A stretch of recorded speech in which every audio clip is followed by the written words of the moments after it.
Numbers and Deuteronomy are a look back. They tell more of Moses' time that we read about in Exodus.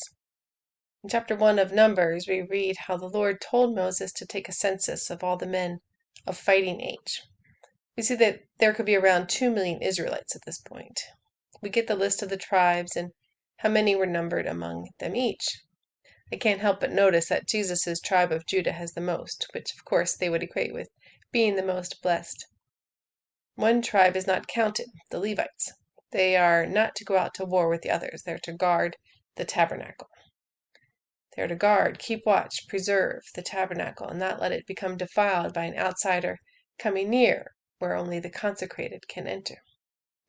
They camp around the tabernacle as part of their guard duty. Picture them guarding this holy place night and day.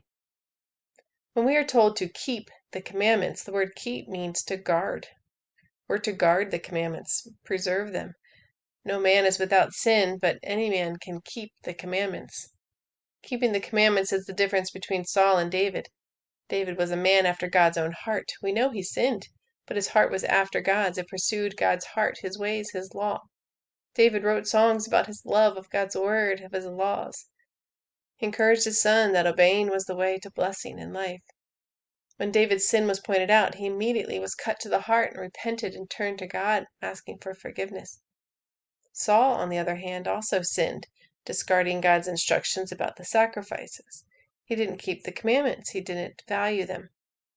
When his sin is pointed out, he justifies himself instead of realizing the weight of what he had done. He doesn't hold the commandment as important as life-giving. David knows his life depends on God's word. If the Israelites want to dwell with God, they need to guard his presence with them. If we want to dwell with God, we need to set a guard on our heart and keep his commandments.